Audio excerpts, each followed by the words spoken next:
আসসালামু আলাইকুম প্রিয় শিক্ষার্থীবৃন্দ।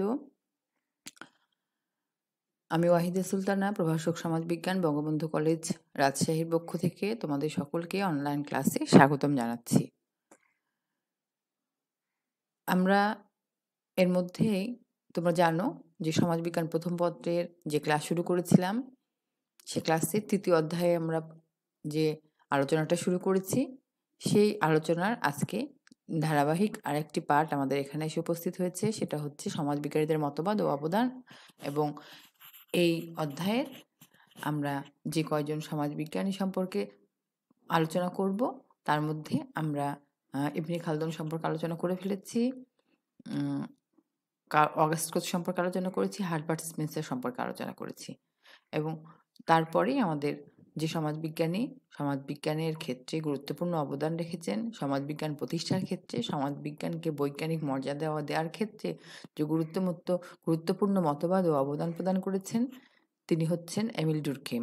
আজকে আমাদের জানার বিষয় এমিল ডুরখিম সম্পর্কে এবং তিনি সমাজবিজ্ঞানে কতটুকু অবদান রেখেছেন সে বিষয়ে আলোচনা আমাদের আজকের মূল আলোচ্য বিষয়। দেখো তোমরা, আমাদের এই স্লাইডে আছে এমিল ডুরখিম সম্পর্কে, তার কর্ম এবং জীবন সম্পর্কে কিছু তথ্য। সেখানে বলা হয়েছে যে সমাজবিজ্ঞানীকে একটি আলাদা বিজ্ঞান হিসেবে প্রতিষ্ঠার পিছনে যে কজন চিন্তাবিদ গুরুত্বপূর্ণ অবদান রেখেছেন তাদের মধ্যে এমিল ডুরখিম অন্যতম। মূলত তার অবদান সমাজবিজ্ঞানের জগতে শুধু প্রসারী প্রভাব রাখতে সক্ষম হয়। সমাজতাত্ত্বিক তত্ত্বের আধুনিক ধরন গড়ে তোলার গৌরব অনেকখানি প্রাপ্য হচ্ছে ডুরখিমের। তিনি 1858 খ্রিস্টাব্দের 15 এপ্রিল ফ্রান্সের লরিন প্রদেশের এপিনালে এক ইহুদি পণ্ডিত পরিবারে জন্মগ্রহণ করেন। তার পিতা ছিলেন একজন ইহুদি ধর্মযাজক এবং 1917 সালে 15 নভেম্বর এই ফরাসি সমাজবিজ্ঞানীর মৃত্যু ঘটে। এমিল ডুরখিম, ফ্রান্সের প্রখ্যাত সমাজবিজ্ঞানী এমিল ডুরখিম ছিলেন বিপ্লব পরবর্তীকালের রক্ষণশীল সমাজ দার্শনিকদের একজন সার্থক উত্তরসূরি। 12 বছর বয়সে ডুরখিম সিডানে প্রুশীয়দের হাতে দ্বিতীয় সাম্রাজ্যের পতন প্রত্যক্ষ করেন। 13 বছর বয়সে তিনি প্যারিস কমিউনের রক্তাক্ত অবসান অবলোকন করেন এবং পুনরায় যৌবনে তিনি ফ্রান্সের ভবিষ্যৎ সম্পর্কে রয়্যালিজম, রিপাবলিকানিজম অ্যান্ড বোনাপার্টিনিজম এর মধ্যকার রাজনৈতিক দ্বন্দ্বের পর্যবেক্ষণকারী হিসেবে উপস্থিত ছিলেন। এই সমস্ত ঘটনাসমূহ থেকে ডুরখিম সমাজের স্থিতি অবস্থা, সমাজের নৈতিকতা এবং অন্যান্য বিষয় সম্পর্কে ধারণা সৃষ্টি করেন। এসব ঘটনাসমূহের মধ্যেই তিনি বড় হয়ে ওঠেন এবং এ সম্পর্কে শিক্ষা গ্রহণ করেন। ডুরখিমের সমাজবিজ্ঞান সম্পর্কে ধারণা করতে হলে প্রথমে যে কাজটি করা প্রয়োজন তা হলো সমাজতন্ত্র সম্পর্কে পরিষ্কার ধারণা সৃষ্টি করা। ডুরখিম তার সমগ্র জীবনব্যাপী সমাজতন্ত্রের বিরোধিতা করে গেছেন এবং এই সমালোচনা ছিল বস্তুনিষ্ঠ। আমরা বলবো যে ডুরখিমের যে উল্লেখযোগ্য গুরুত্বপূর্ণ যে গ্রন্থসমূহ বা প্রকাশনাসমূহ, তার মধ্যে রয়েছে the division of labour in society, the rules of sociological method, the suicide, the elementary forms of religious life ইত্যাদি। এখন আমরা দেখব যে ডুরখিমের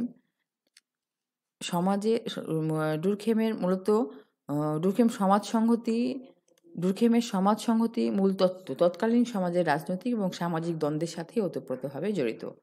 সমাজতন্ত্র প্রতিষ্ঠার সংগ্রামের প্রাধান্য ও সমাজবিজ্ঞান বিভক্তি সমাধান ডুরখিমকে কতীয়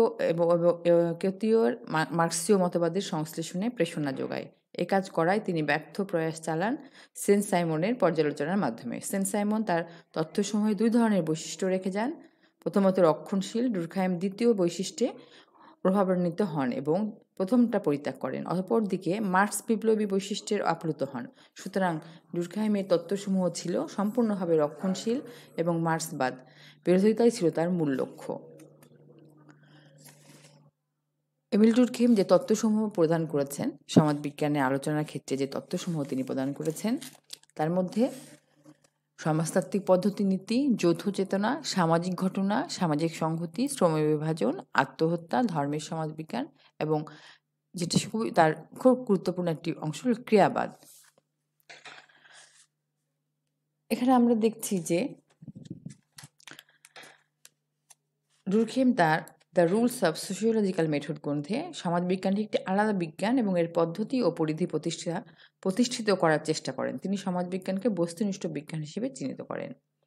ডুরখেমের মতে সমাজবিজ্ঞান যেহেতু বিজ্ঞানভিত্তিক বিশ্লেষণের মাধ্যমে সামাজিক ঘটনার কার্যকরণ সম্পর্কে ধারণা লাভের চেষ্টা করে, সেহেতু সমাজবিজ্ঞানে তুলনামূলক পদ্ধতির প্রয়োগ তাৎপর্যপূর্ণ। ডুরখেম সমাজবিজ্ঞানকে প্রাকৃতিক বিজ্ঞান হিসেবে বিবেচনা করেন। এই দৃষ্টিকোণ থেকে তিনি সামাজিক জীবনকে তিনি প্রাকৃতিক হিসেবে গণনা করেন এবং প্রাকৃতিক বিজ্ঞানকে যেহেতু বৈজ্ঞানিক পদ্ধতি দ্বারা অধ্যয়ন করা যায়, সেহেতু সমাজ জীবনকেও বৈজ্ঞানিক পদ্ধতি দ্বারা পাঠ করা সম্ভব। তার মতে অন্যান্য বিজ্ঞানের ক্ষেত্রে যেভাবে ঘটনাগুলোকে পর্যবেক্ষণ ও ব্যাখ্যা করা হয়, সমাজ বিজ্ঞানের বিষয়বস্তু সেভাবে গবেষণা বা ব্যাখ্যা করা উচিত।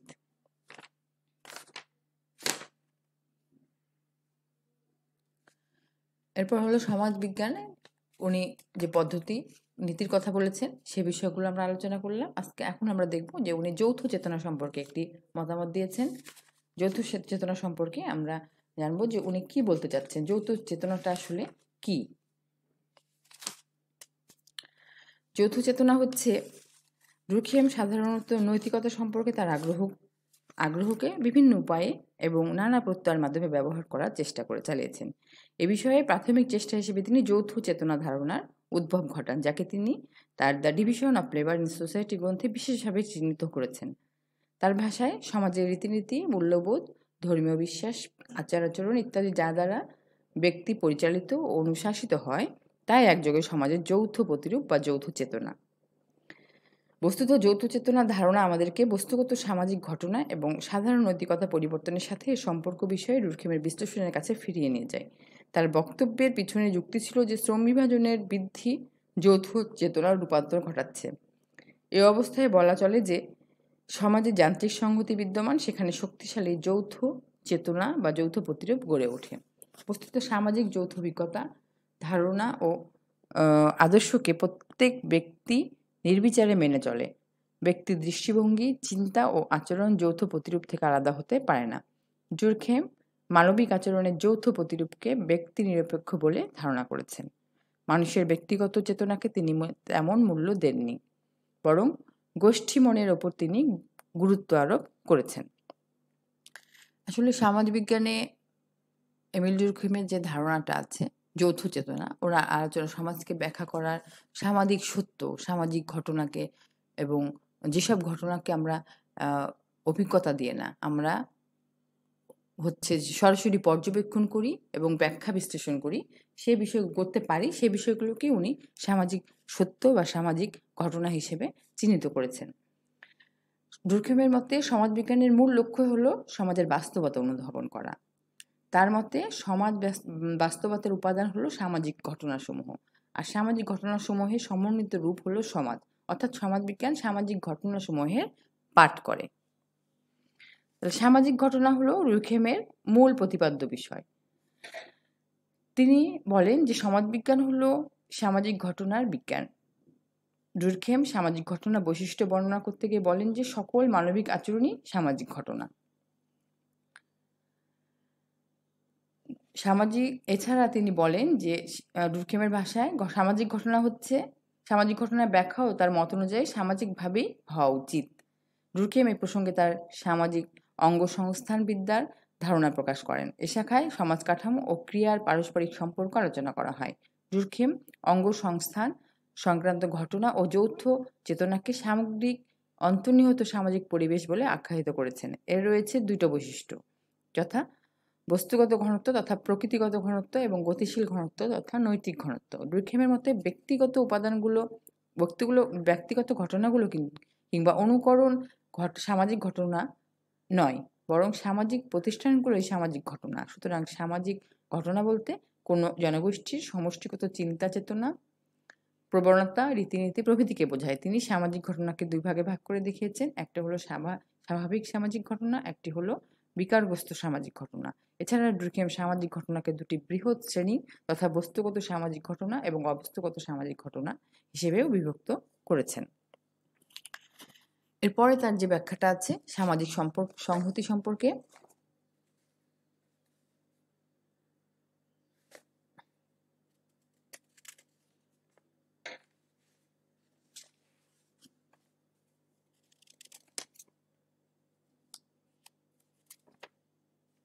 সামাজিক ঘটনার পরে আমরা যে বিষয়টা নিয়ে এখন আলোচনা করব সেটা হচ্ছে সামাজিক সংহতি।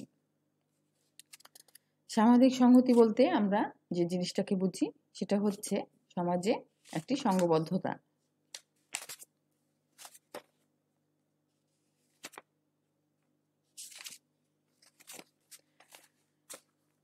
ডুরখেম এর প্রথম পর্যায়ের সমাজতাত্ত্বিক গ্রন্থ the division of labour in society সামাজিক সংহতির এক শাশ্বত পাঠ। এই গ্রন্থের শুরুতে তিনি সামাজিক ঘটনাকে সমাজের শ্রমবিভক্তির ফলশ্রুতি হিসেবে উপস্থাপন করেন। এখানে তিনি শ্রমবিভক্তির আলোচনা করে তার সামাজিক তাৎপর্য ও প্রয়োজনীয়তা দেখিয়েছেন।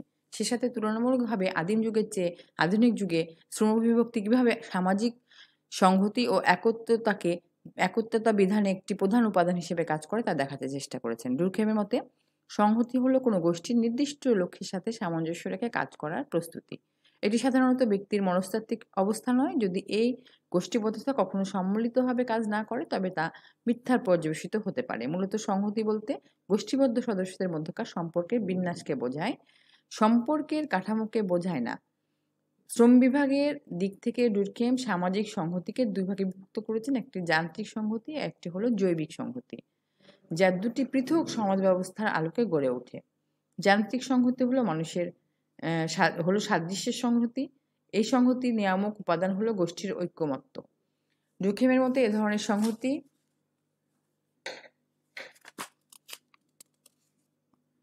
আদিম সমাজের বৈশিষ্ট্য, যেখানে পরিবার, গ্রাম ও ছোট ছোট এলাকার মধ্যে শ্রমবিভাগ সীমাবদ্ধ। মোটামুটিভাবে স্বয়ংসম্পূর্ণ এই সমাজের রক্তের বন্ধন, পরস্পর নির্ভরতা ও সহানুভূতি সংহতি রক্ষার প্রধান উপাদান হিসেবে কাজ করে। অন্যদিকে জৈবিক সংহতি হলো বৈসাদৃশ্যের সংহতি। এই সংহতির মূল হচ্ছে সমাজে ব্যক্তির বৈসাদৃশ্যের মধ্যে নিহিত। এটি সমাজের সদস্যদের মধ্যে স্বাধীনতার জন্ম দেয়। ডুরখেমের মতে সমাজে শ্রম বিভাজন বৃদ্ধির সাথে সাথে জৈবিক সংহতির উদ্ভব ঘটে।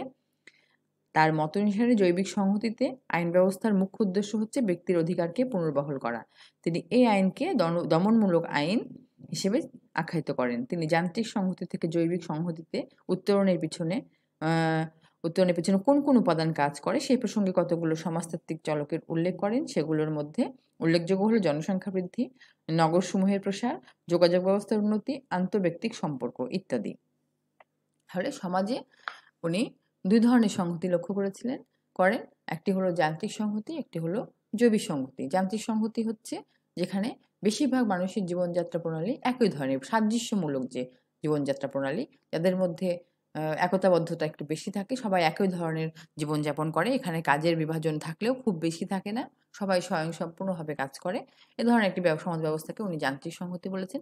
আর জৈবিক সংহতি হলো সমাজে যত মানুষের বৃদ্ধি হয়েছে, মানুষের কাজের বিভাজন হয়েছে, শহর এলাকা গড়ে উঠেছে এবং তার পাশাপাশি যে যোগাযোগ ব্যবস্থার উন্নতি হয়েছে, মানুষের সঙ্গে মানুষের আন্তঃসম্পর্ক পরিবর্তন হয়েছে, তখন সেখানে জৈবিক সংহতির সৃষ্টি হয়েছে। জৈবিক সংহতিটা হলো বৈসাদৃশ্য সংহতি, যেখানে বিভিন্ন ধরনের মানুষ, বিভিন্ন পেশার মানুষ বিভিন্নভাবে বসবাস করে। তাদের মধ্যে যে একান্ত একটা ভাব বা খুব কাছের একটা অনুভূতি সেটা থাকে না, কাজ করে না। তাছাড়া শ্রম বিভাজন সম্পর্কে তার একটি আলোচনা আছে। সেখানে বলা হয়েছে যে আধুনিক শিল্প সমাজে শ্রম বিভাজনের অস্বাভাবিক রূপ নিয়ে আলোচনা করেন তিনি তার division of labour in society গ্রন্থে, এবং দুটি প্রধান অস্বাভাবিক রূপকে চিহ্নিত করেছেন। এগুলো হলো নৈরাজ্যমূলক শ্রম বিভাজন এবং বাধ্যতামূলক শ্রম বিভাজন। তার মতে নৈরাজ্যমূলক শ্রম বিভাজনটি শ্রমের চরম বিশেষীকরণের ফল। এক্ষেত্রে ব্যক্তি তার বিশেষীকৃত কর্মক্ষেত্রে বিচ্ছিন্ন হয়ে পড়ে। অন্যদিকে বাধ্যতামূলক শ্রম বিভাজন হলো এমন একটি অবস্থা যাতে ব্যক্তি তার পছন্দ অনুযায়ী বৃত্তি নির্বাচনের সুযোগ পায় না, ফলে বাধ্যতামূলকভাবে তাকে কখনো যে কোনো বৃত্তি গ্রহণ করতে হয়। ডুরখেমের মতে ব্যক্তির যোগ্যতা আর এভাবে তার উপর চাপিয়ে দেওয়া ভূমিকার মধ্যে সামঞ্জস্যহীনতাই সংঘাতের মূল কারণ। তারপরে তিনি যে বিষয়টি নিয়ে আলোচনা করেছেন সেটা হচ্ছে আত্মহত্যা। ডুরখেম তাদের সুইসাইড গ্রন্থে পরিসংখ্যানিক বিশ্লেষণের মাধ্যমে আত্মহত্যার সামাজিক উপাদানগুলোকে ব্যাখ্যা করেন। তিনি বলেন, যেসব ঘটনা এতদিন দার্শনিক ব্যাখ্যা দেওয়া হয়েছে সেগুলো সুশৃঙ্খলভাবে বিন্যস্ত করা হলে ব্যক্তির ভবিষ্যৎ কর্মপন্থা নির্ধারণে গুরুত্বপূর্ণ সিদ্ধান্ত নেওয়া সম্ভব।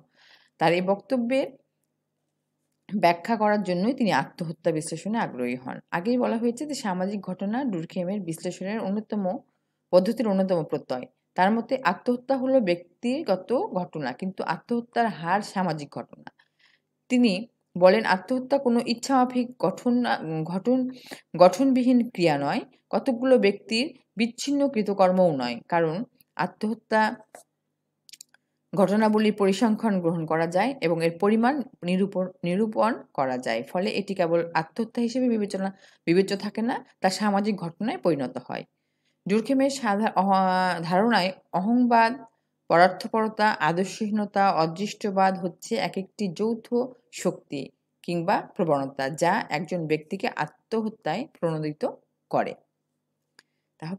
তাহলে পরে সমাজের মধ্যে যদি অহংবোধ থাকে, ইগোইজম, মানুষের মধ্যে যদি পরার্থপরতা থাকে, তারপরে মানুষের মধ্যে আদর্শহীনতা, দারিদ্র হতে পারে, অদৃষ্টবাদ হতে পারে, এই বিষয়গুলো এই বিষয়গুলো যখন থাকে সমাজে, বিভিন্ন রকম নৈরাজ্যমূলক পরিস্থিতি যখন সৃষ্টি হয়, তখন এই বিষয়গুলো মানুষকে আত্মহত্যায় প্ররোচিত করতে পারে। তিনি আত্মহত্যাকে প্রধানত 3 ভাগে বিভক্ত করেন, যথা আত্মকেন্দ্রিক আত্মহত্যা, হচ্ছে পরার্থমূলক আত্মহত্যা এবং নৈরাজ্যমূলক আত্মহত্যা। আত্মকেন্দ্রিক আত্মহত্যা মানে হচ্ছে, ডুরখেমের মতে আত্মকেন্দ্রিক আত্মহত্যা সংঘটিত হয় সামাজিক বন্ধন শিথিল হওয়ার ফলে। তবে এটা সহজে ঘটে না। এ অবস্থার সৃষ্টি তখনই হতে পারে যখন ব্যক্তি সমাজ জীবন থেকে ক্রমাগত বিচ্ছিন্ন হয়ে পড়ে এবং ব্যক্তি স্বার্থ যখন সমাজের কল্যাণ চিন্তাকে ছাপিয়ে যায়। পরার্থমূলক আত্মহত্যা, এ ধরনের আত্মহত্যা হয় সমষ্টির ইচ্ছায়, সমাজের স্বার্থে। এ ধরনের আত্মহত্যা বা 3 প্রকার: বাধ্যতামূলক, ঐচ্ছিক এবং উগ্র প্রকৃতির আত্মহত্যা। নৈরাজ্যমূলক আত্মহত্যা হচ্ছে সমাজে যখন কোনো প্রকার বিপর্যয় দেখা দেয়, তখন মানুষের মনে বিতৃষ্ণার সৃষ্টি হয়। এই বিতৃষ্ণা দূর করার জন্য ব্যক্তি আত্মহত্যা করে। এ ধরনের আত্মহত্যাকে নৈরাজ্যমূলক আত্মহত্যা বলা হয়। তারপরে আমরা যে বিষয়টা লক্ষ্য করি, সেটা হচ্ছে ধর্মের সমাজবিজ্ঞান। সমাজবিজ্ঞানের ডুরখেম ছিলেন ধর্ম সংক্রান্ত সমাজবিজ্ঞানের অন্যতম প্রতিষ্ঠাতা। তিনি তার the elementary of forms of religious life গ্রন্থে ধর্মকে সামাজিক প্রতিষ্ঠান হিসেবে স্বীকৃতি দিয়েছেন। তার মতে ধর্ম একটি সামাজিক ঘটনাও বটে, যা মানুষের জীবনের অধিকাংশ জুড়ে থাকে। ধর্মের সংজ্ঞা দিতে গিয়ে তিনি বলেন, ধর্ম হলো কোনো পূত পবিত্র বিষয় সম্পর্কে বিশ্বাস এবং আচার আচরণের পারস্পরিক নির্ভরশীল ব্যবস্থা, এর অনুসারীদের একটি নৈতিক সম্প্রদায় হিসেবে ঐক্যবদ্ধ করে। তার মতে পৃথিবীর যাবতীয় সামাজিক ঘটনাবলীকে 2 ভাগে বিভক্ত করাই ধর্মের কাজ। ডুরখেম ধর্মীয় আচার আচরণের বিস্তারিত তত্ত্বের উদ্ভাবন করেছেন। তার মতে প্রতিটি ধর্মের ক্ষেত্রে আচার আচরণ এবং তাদের সাধারণ কার্যাবলী মোট 3 ভাগে বিভক্ত। একটা হলো নেতিবাচক আচরণ, ইতিবাচক আচরণ এবং সন্তুষ্টিমূলক আচরণ। এই আচরণ সমূহের প্রত্যেকটির এই প্রধান কাজ হলো সামাজিক শৃঙ্খলা বজায় রাখা এবং অন্যান্য লক্ষ্য হলো সম্প্রদায়কে সমর্থন করা, গোষ্ঠীর চেতনা নবায়ন করা, সমাজে বিশ্বাস ও আস্থা বজায় রাখা। আমরা লাস্টে যে বিষয়টা এখানে তোমাদেরকে বলার চেষ্টা করেছি, যেখানে বলা হয়েছে যে হচ্ছে ডুরখেমের ধর্ম সম্পর্কে আলোচনায় 2টি বিষয় এখানে আমরা লক্ষ্য করছি। একটা হলো যে ধর্মীয় বিশ্বাস এবং আচার-আচরণ সমাজ গোষ্ঠীর প্রতীক হিসেবে চিহ্নিত হয়। সেই গোষ্ঠীবদ্ধতাই ধর্মীয় বিশ্বাসের মূল হিসেবে কাজ করে। তাহলে পরে আমরা দেখছি যে সর্বশেষে আমরা যে বিষয়টা ধর্ম সম্পর্কে আলোচনায় আসলাম, এ আসলে মূলত কোনো অতিপ্রাকৃত বিশ্বাসকে চিন্তাভাবনা করা, অতিপ্রাকৃত কোনো বিষয়কে বিভিন্নভাবে বিশ্বাস করা, এটাকে আসলে ধর্ম বলা হয়। ডুরখেম তার ধর্ম সমাজবিজ্ঞানের পরবর্তী আলোচনায় অস্ট্রেলিয়ার অরুন্তা ট্রাইবালের মধ্যকার টোটেম বিশ্বাসকে স্থান দেন। তার মতে এই ট্রাইব হলো সবচেয়ে আদিম এবং এদের ধর্মীয় বিশ্বাসকে পর্যালোচনা করতে পারলেই ধর্মের আদিম অবস্থা সম্পর্কে জ্ঞান লাভ করা যাবে। ডুরখাইম টোটেমবাদকে প্রতীক হিসেবে ব্যবহার করেছেন এবং ইহাকে সামাজিক গোষ্ঠীবদ্ধতার অঙ্গ হিসেবে ধরে নিয়েছেন। আমাদের সবশেষ যে আলোচনাটা আছে সেটা হচ্ছে ডুরখেম এবং ক্রিয়াবাদ। বর্তমান বিশ্বে বিশেষ করে আমেরিকায় ক্রিয়াবাদ একটি বহুল আলোচিত তাত্ত্বিক ভিত্তি হিসেবে পরিচিত হয়ে আসছে। অতি সংক্ষেপে ক্রিয়াবাদ হচ্ছে সমাজের মধ্যকার বিভিন্ন প্রতিষ্ঠানসমূহ একটি অপরটির সাথে জড়িত, যদিও এদের কর্মের বিচ্ছিন্নতা রয়েছে এবং এই কর্মের বিভিন্নতা স্থাপন সম্পূর্ণ সামাজিক প্রতিষ্ঠানসমূহ একটি সমাজ ব্যবস্থা সচল রাখতে সহায়ক। আমরা যদি ওই সমাজ ব্যবস্থা সম্পর্কে কোনরূপ ধারণা করতে চাই, তবে অবশ্যই ওই সব প্রতিষ্ঠানসমূহের কার্যাবলীর দিকে দৃষ্টি নিবদ্ধ করতে হবে। ডুর্কহেম সর্বপ্রথম সামাজিক প্রপঞ্চসমূহকে ক্রিয়াবাদের আলোকে পর্যালোচনার সূত্রপাত করেন এবং তিনি ঐতিহাসিক ও ক্রিয়াবাদী অনুসন্ধান, অপরদিকে ক্রিয়াবাদী পর্যালোচনা এবং ব্যক্তিক প্রেরণার মধ্যকার পার্থক্য নির্ণয় করেন এবং আমরা জানি যে এই ক্রিয়াবাদ এই প্রত্যয়টি ডুর্কহেমের হলো বা তার হলো যে the division of labour and the elementary forms of religious লাইফে সর্বাধিক ব্যবহার দেখা যায়, আমরা দেখতে পাই। এবং দ্য ডিভিশন অফ লেবার গ্রন্থে ডুর্কহেম জৈবিক সংহতি সম্পন্ন সমাজে ব্যক্তি সমাজ, মানুষের ধর্মের বিভিন্নতা এবং সামাজিক প্রতিষ্ঠানসমূহের পারস্পরিক সম্পর্ক এটি সমাজের মধ্যস্থ সংহতিকে সচল রাখে। অন্যদিকে the elementary forms of religious life গ্রন্থে ডুর্কহেম দেখান যে ধর্ম কিভাবে বিভিন্ন বিশ্বাস, আচার অনুষ্ঠানের মাধ্যমে সমাজে স্থিতিশীলতা লাভ করে। আসলে ডুর্কহেমের ক্রিয়াবাদী আলোচনার পরে র্যাডক্লিফ ব্রাউন ও ম্যালিনস্কি এটা আলোচনা গ্রহণ করেন। এই দৃষ্টিকোণ থেকে তারা বিভিন্ন গ্রন্থের সাহায্যে নৃতত্ত্ব এবং সমাজ বিজ্ঞানের ভাণ্ডারকে পূর্ণ করেন এবং পরে ট্যালকট পার্সন্স লন্ডন স্কুল অব ইকোনমিক্সে অধ্যয়ন করলে ম্যালিনস্কি এর সংস্পর্শে আসেন এবং ক্রিয়াবাদের আলোকে তার নিজের তত্ত্বসমূহকে সন্নিবেশিত করা শুরু করেন।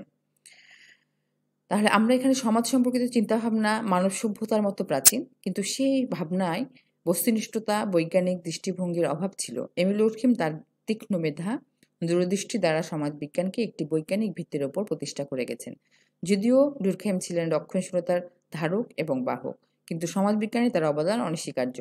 ডুর্কহেম বহুল পরিচিত ঐতিহাসিক এবং দার্শনিক তথ্য ও তত্ত্বসমূহকে বৈজ্ঞানিক পদ্ধতির সাহায্যে আলোচনা করেন এবং সেখানে তার সার্থকতা। বর্তমান কালের সমাজবিজ্ঞানীদের মধ্যে তার প্রভাব সমধিক।